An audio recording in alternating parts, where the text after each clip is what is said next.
Venue sir. Venue. कितना time हो गया आपकी गाड़ी को? 2 साल हो गया सर लगभग। करीबन 2 साल हो गया हाँ, आपकी गाड़ी 1 लाख किलोमीटर चल चुकी है। 1 लाख किलोमीटर चल चुकी है। हाँ। अच्छा मुझे बताया, आप सर्विस उसकी टाइम टू टाइम करा रहे हैं? बिल्कुल टाइम टू टाइम। बिल्कुल सही टाइम टू टाइम हो रही है। बिल्कुल। आज आपकी जो गाड़ी चल रही है और जब आपने नई गाड़ी ली थी, क्या दोनों की परफॉर्मेंस में कुछ फर्क है? हाँ बिल्कुल फर्क है। क्या फर्क पहले है? तो जब बैठते थे नई गाड़ी में ऐसे लगता था गाड़ी स्टार्ट है बंद पता ही नहीं चल रहा। साउंड का बहुत ज्यादा फर्क आ गया है।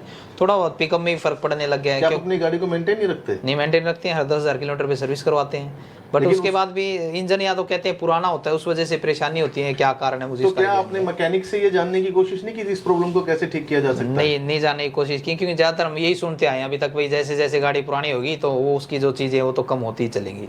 भाई ये सुना था हमने ऐसा।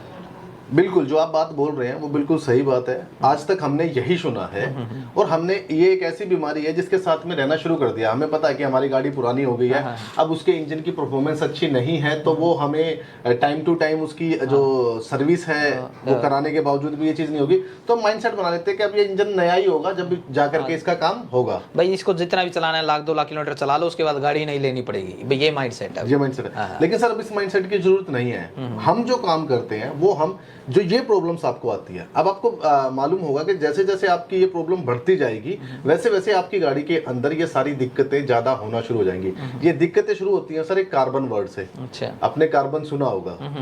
जो भी हम फ्यूल जलाते हैं, हमारा फ्यूल हाइड्रोकार्बन है। हाइड्रोफ्यूल कार्बन जब जलेगा तो गाड़ी में कार्बन तो पैदा होगा ही होगा, और ये कार्बन ना सिर्फ आपकी गाड़ी को नुकसान पहुंचा रहा है, ये उससे ज्यादा हमें भी नुकसान पहुंचा रहा है। अच्छा। आज के दिन आप दिल्ली एनसीआर में देखिए या फिर कहीं पर भी नॉर्मल, आज के दिन तो मैं बोलूंगा सब जगह पर अस्थमेटिक पेशेंट्स कितने ज्यादा बढ़ गए हैं, कैंसर पेशेंट्स की कितनी ज्यादा रेशियो बढ़ गई है। क्यों? जब हमारी हवा ही पोल्यूटेड इतनी ज्यादा हो गई है तो उससे ये प्रॉब्लम ज्यादा होना शुरू हो गई है ना। हम वापस आते हैं अपने उसके ऊपर। तो सर हमने बेसिकली जो काम किया है वो गाड़ी के इंजन के अंदर से कार्बन को साफ करने का। ठीक है।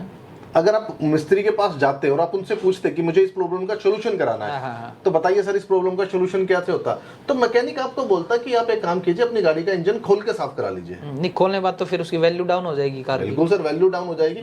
2 से 3 दिन का आपका समय लगेगा और करीबन मरे से मरा, अगर मैं कम से कम भी बात करता हूँ तो 20 से 25 हजार रुपया खर्चा आना आपका लाजमी है। बिल्कुल बिल्कुल सही बात तो है। इसी चक्कर में हम उस चीज को बर्दाश्त करते हैं। मतलब एक ऐसी बीमारी जो हम सही नहीं कर पा रहे हैं, हम उसे बर्दाश्त करते हैं, उसके साथ रेगुलर उसमें रहना शुरू करते हैं। ठीक है।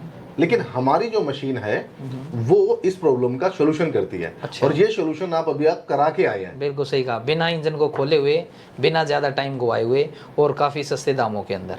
तो आपका ये काम हुआ है? हाँ बिल्कुल हुआ है सर। आपने वो फील किया है? फील किया है बिल्कुल सर। ठीक है। तो अब ये बताइए सर, जिस तरह जो भी कस्टमर की, पहले मैं कस्टमर की बात करता हूँ, जो भी इसको करवाएगा तो 2 व्हीलर 4 व्हीलर कौन सी गाड़ी को करवा सकते हैं, ट्रक बस किसको? हमारी जो सर्विसेज हैं वो किन के लिए हैं? हमारी सर्विसेज बाइक से लेकर के ट्रक, बस, हर तरह का इंजन जहां पर पेट्रोल, डीजल, एलपीजी, सीएनजी जल रही है, आप हर तरह के इंजन को बड़ी आसानी से साफ करा सकते हैं। अच्छा, मतलब हर तरह का इंजन, चाहे 2 व्हीलर का 4 व्हीलर का हो और चाहे डीजल, पेट्रोल, एलपीजी, सीएनजी कोई भी हो। हाँ बिल्कुल। ठीक है, ये मेरा क्लियर हो गया डाउट। अब बताइए इसका खर्चा क्या पड़ता है? कोई बाइक का करवाता है तो कस्टमर को कितना पे करना पड़ेगा जिसने, तो उसका चार्ज क्या रहता है? सर जो चार्जेस की बात करूं मैं कि बाइक में अगर आप करा रहे हैं या गाड़ी में आप करा रहे हैं तो बहुत नॉर्मल से चार्जेस हैं। अच्छा।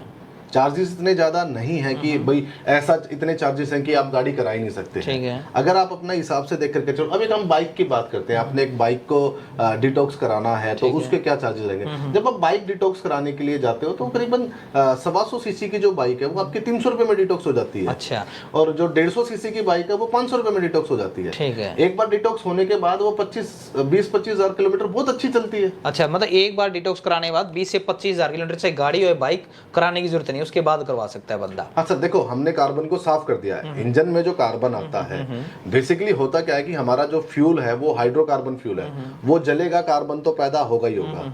अब इंजन के अंदर कार्बन आ गया है और वो आपने जैसे जलना शुरू, धीरे धीरे करके इंजन में कार्बन स्टोर होना शुरू होता है। हर इंजन का एक रेशियो होता है, कंबशन रेशियो हम बोलते हैं कि इतना ऑक्सीजन होना चाहिए, इतना पेट्रोल होना चाहिए, या डीजल फ्यूल कोई भी होना चाहिए। जब ये जो ऑक्सीजन और उसका जो कंबशन रेशियो है, जब धीरे धीरे करके कार्बन ऊपर आना शुरू होता है तो वो क्या करता है, वो गाड़ी के ऑक्सीजन लेवल को डिस्टर्ब करता है। ठीक है। अच्छा। क्योंकि जैसे जैसे कार्बन स्टोर होगा वो इंजन में स्पेस को कवर करेगा।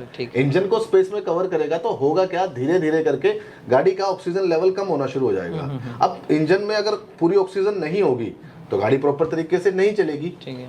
गाड़ी पिकअप तोड़ेगी, गाड़ी में वाइब्रेशन होगी, गाड़ी में साउंड प्रॉब्लम होगी, गाड़ी में नॉकिंग प्रॉब्लम होगी, और धीरे धीरे करके जो प्रॉब्लम्स होना शुरू होती है, जैसे कि गाड़ी का हीटअप होना, पिस्टन पे फ्रिक्शन होना, गाड़ी का मिस फायर करना, ये सारी प्रॉब्लम जो इनिशियल स्टेज में जो सिम्टम्स है, ये वही सिम्टम्स होते हैं जो गाड़ी के कार्बन से आते हैं। अगर हम इन्हें इग्नोर करते हैं तो फिर धीरे धीरे करके ये प्रॉब्लम बढ़ जाती है। गैस किट का फंसना, फट जाना हीट होने से, पिस्टन के ऊपर वो प्रॉब्लम होना, वाल्व में दिक्कत आ जाना, तो फिर बड़े काम आ जाते हैं जो एक टाइम के बाद हमें कराने पड़ते हैं। ठीक है। तो सर आपकी कंपनी तो कई साल से इस बिजनेस में होगी, तो अब तक आपका बिजनेस कहाँ कहाँ पर फैल चुका है, कितने सारे लोग आप?